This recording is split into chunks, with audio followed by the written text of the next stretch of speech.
Good morning, everyone. Kris here with Inspired Energy. Joining me this morning, Hartwell. Good morning, Hartwell. Good morning, Kris. Good morning, everyone. So, this morning, in our journey of the exploration of the great gates in human design as they relate to the astrological signs, we now arrive at Leo. So, what are the characteristics of Leo, Hartwell? I like how you almost misspoke there and said greats rather than gates. Well, it is great, but Well, especially it's Leo, right? yeah. Leo is the sign of self-expression, of being larger than life, of being creative, of being playful, of being romantic, of being noble, of being generous, and Mhm. also egotistical and tyrannical and on the dark side of Leo. But Leo is all about self-expression, and Mhm. creativity and wanting to be loved and wanting to be the attention center of attention. So Mhm. that traditionally is all of what Leo is about. So, how do we encapsulate all of those qualities and characteristics of Leo into the archetypes? Well, we can think of the noble knight or the noble lady. We can think of the magical child playing in the sandbox, just unabashedly expressive. We can think of the clown, the performer. These are all archetypes of Leo. And I was thinking about this morning, and I was thinking, well, I mean, that back a couple decades ago, there was a famous book out by Joseph Campbell, The Hero with a Thousand Faces, and the idea of the hero's journey. And that really resonates for me with Leo. Hmm. Yeah. So, if you were to guess the gates that relate to Leo, what would you expect to see? Well, I would want to see, or I would expect to see things that had to do with creativity, things that had Hmm. to do with self expression, Hmm. um, maybe something that had to do with vitality. Hmm. um, and the exuberant expression of vitality in the world. So that could translate into throat gates, maybe. It could translate maybe into gates in the motors, maybe, sacral gate, especially. Hmm. We often think of Leo as being quite sexy.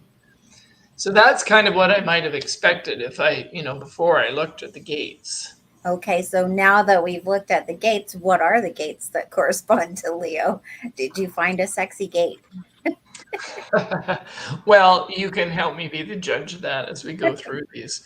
Let's take it in order this week. I mean, last week I think it bounced around a little bit, but these are in the order. Mhm. Now, let's start with gate 56, which we saw last week a little bit. That's the gate of stimulation, and it's in the throat, and it straddles Cancer and Leo. But to me, it almost has more of a Leo flavor because it's about it's about the casual historian. It's about the storyteller and philosopher. Mhm. It's the gate that helps us translate human experience into language. Mhm. So gate 56, does feel kind of Leo-ish to me with its, that idea of stimulation. The Hmm. next gate, gate 31, is called the gate of influence. It is also in the throat. So this is the voice of leading. This is an energy that's designed to be influential, but only when other people invite it into leadership. So it's about new direction and how to achieve that new direction in society.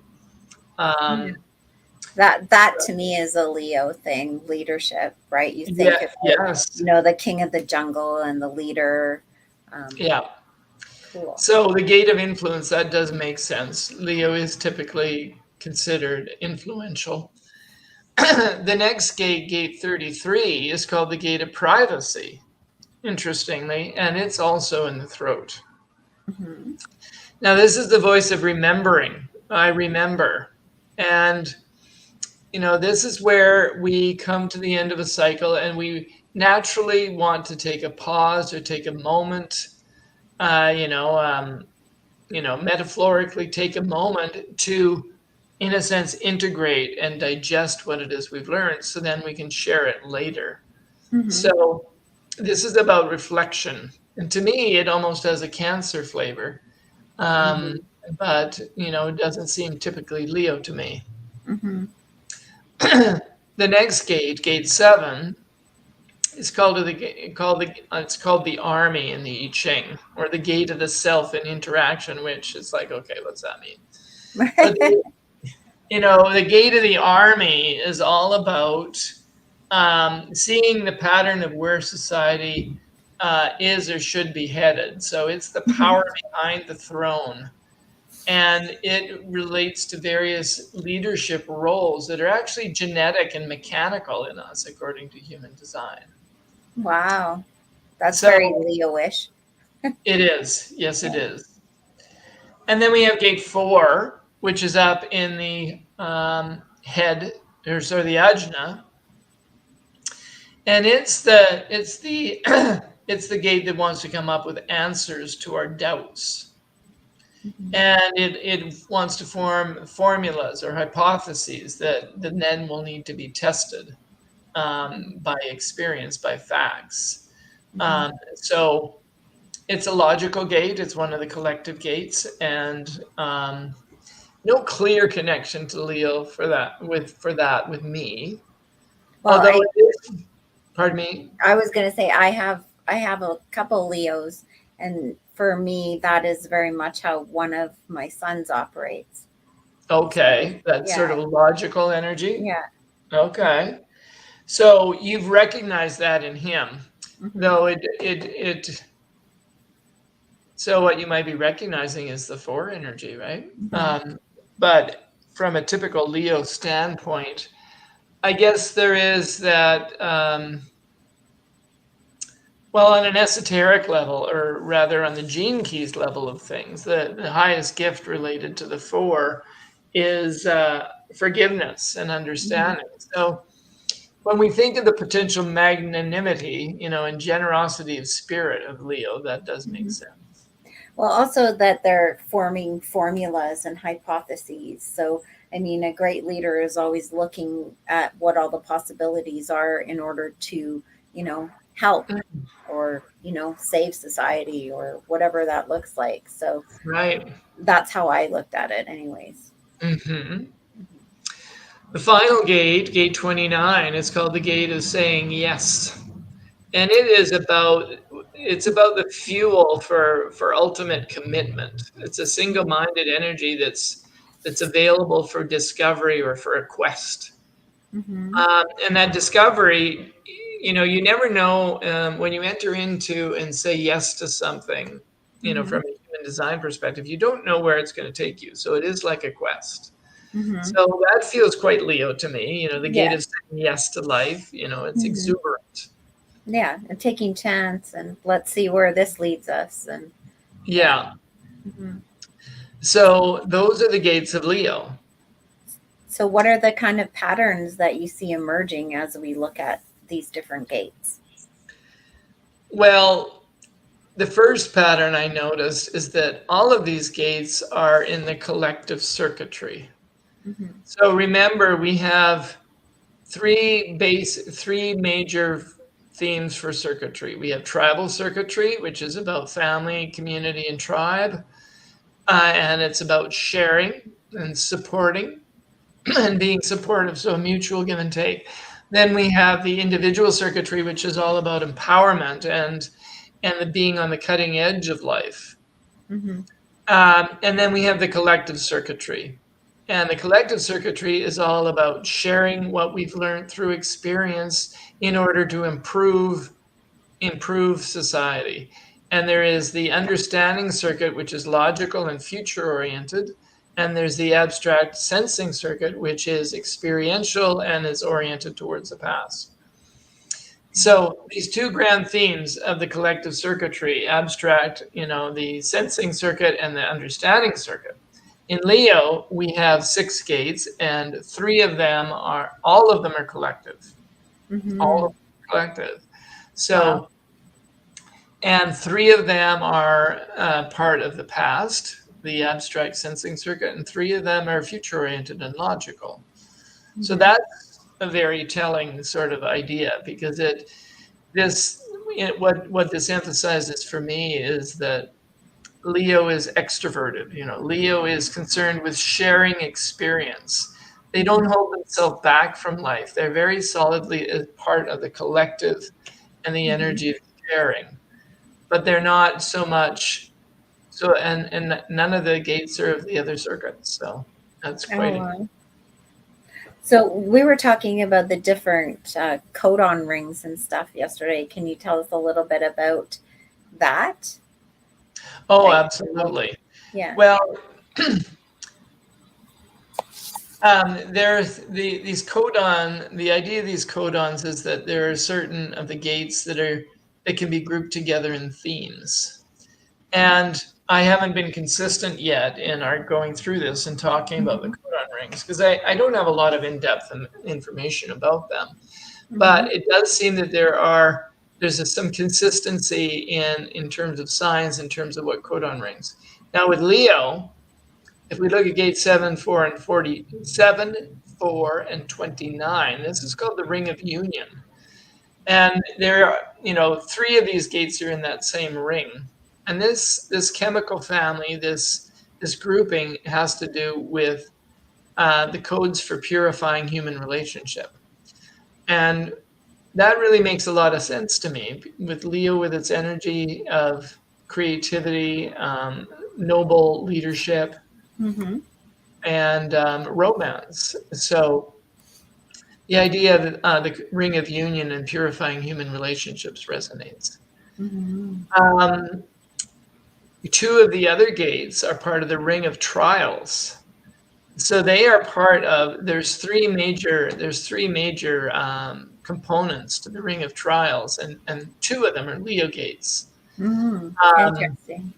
it is interesting because the ring of trials, which are the stop codons, if Hmm. you think of genetics, um, these represent some of the major dramatic transformational turning points in our life. Hmm. Um, 3 is the first stage of awakening, where we wake up from sleep and we become awake.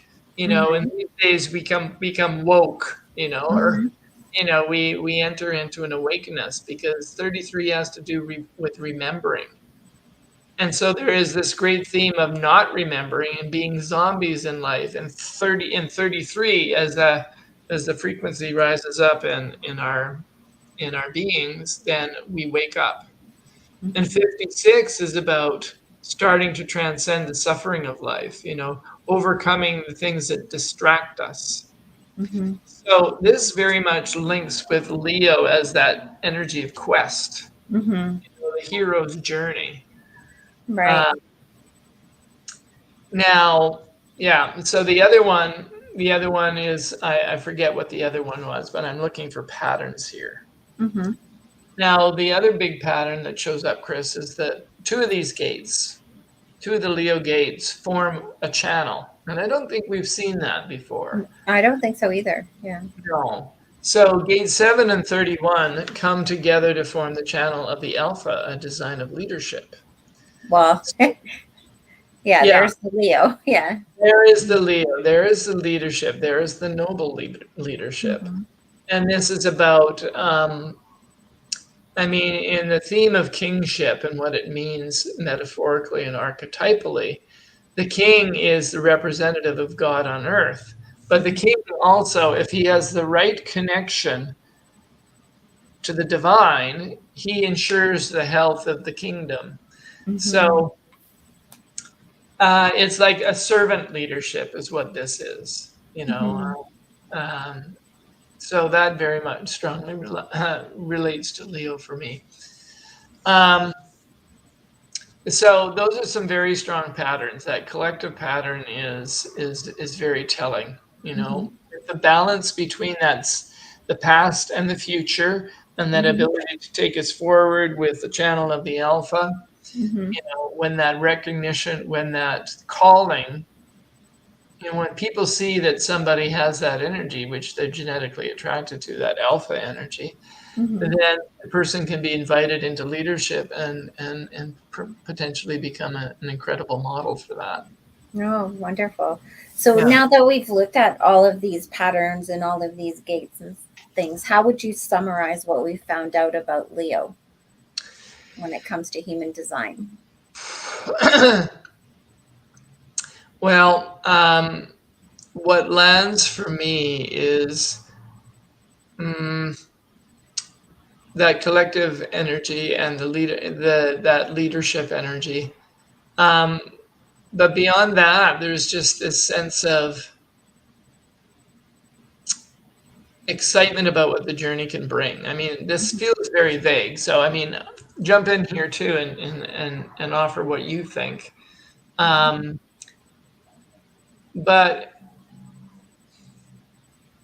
in this exploration of astrology and the zodiac signs in relationship to the gates, what I'm feeling here is a real deepening of my experience of both, and it's hard to put into words right now. But I'm just astounded at the diversity and the magic. Do you have any impressions, Kris? Well, I'm just impressed with how you can tie it all back to the astrological signs, or what we normally see as the traits of that particular sign.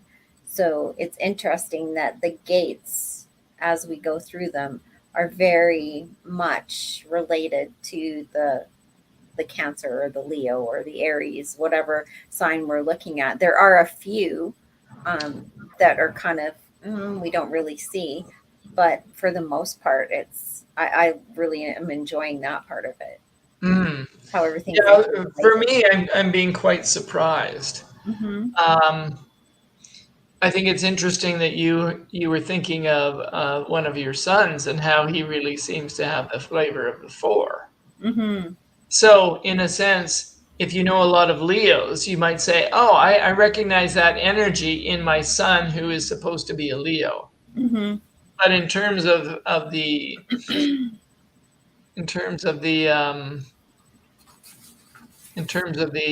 archetypal themes that we see that astrologers have communicated over the years, there are a lot of there are a lot of gates that do seem to kind of match up, and there's quite a few that don't. So it's intriguing. Yeah, and maybe it's just the perspective or that we've always been looking at them from too, right? So we're overlooking those qualities. Maybe they've been there and we just haven't noticed them. Yeah, it makes me think of is how we so often see what we expect to see. Exactly. Right?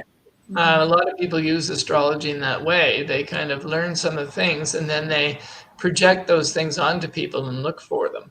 Yeah. Here we're doing the opposite thing and we're saying, okay, what qualities are associated with these? In a sense, we're getting 5 or 6 different flavors for every sign. Yeah. You know, we have 64 signs in that way, which is an intriguing thought.